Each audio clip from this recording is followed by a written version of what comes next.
बहुत समय पहले की बात है। दक्षिण दिशा में घने जंगलों के पास जसपुर नाम का एक छोटा सा गांव हुआ करता था। उस गांव में रामू, एक गरीब लेकिन नेक दिल मछुआरा, अपनी पत्नी गौरी के साथ एक टूटी फूटी झोपड़ी में रहता था। हर सुबह तालाब में जाता।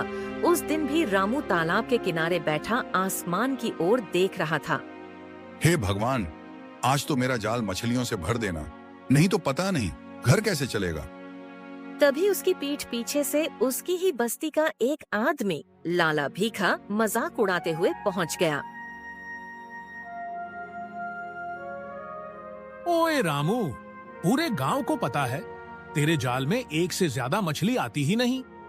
अरे भाई मजाक मत कर, पहले से ही हाल बुरा है। अरे क्या करूं, तू तो खुद ही मजाक है।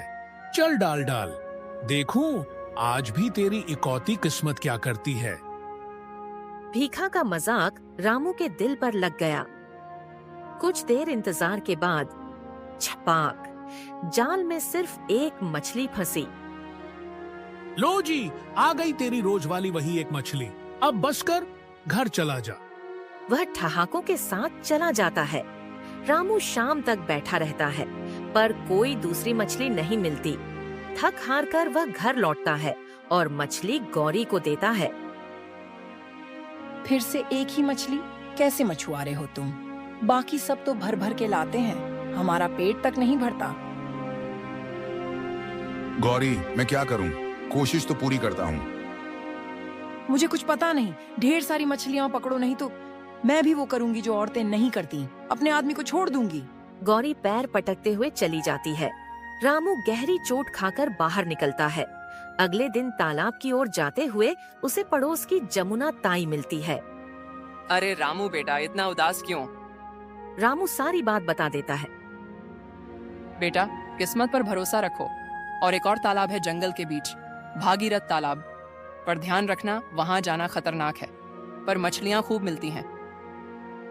रामू डरता है पर हिम्मत करके जाने का फैसला करता है।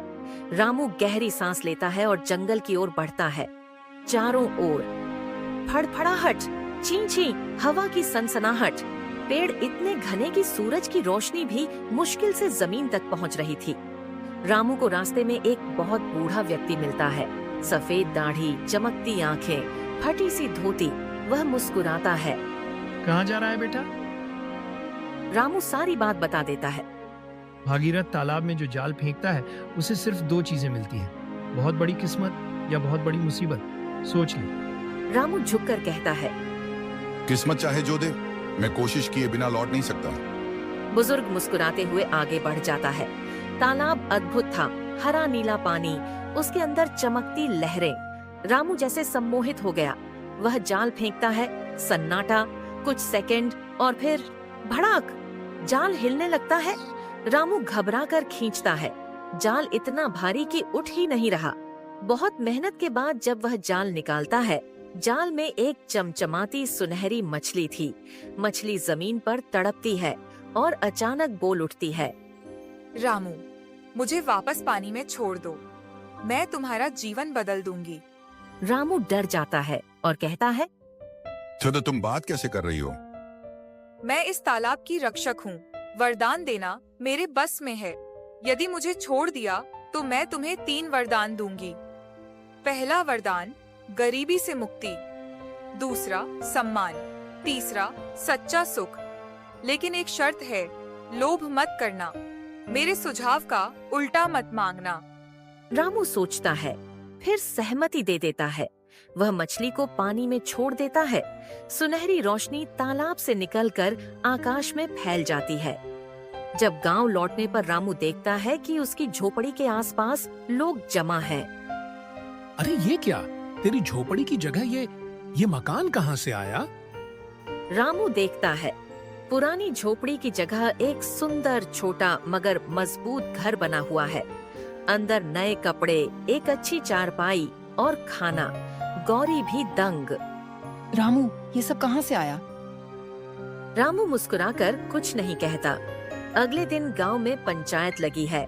जमुना ताई सबको बताती है, रामू ने अपनी मेहनत से किस्मत बदल दी।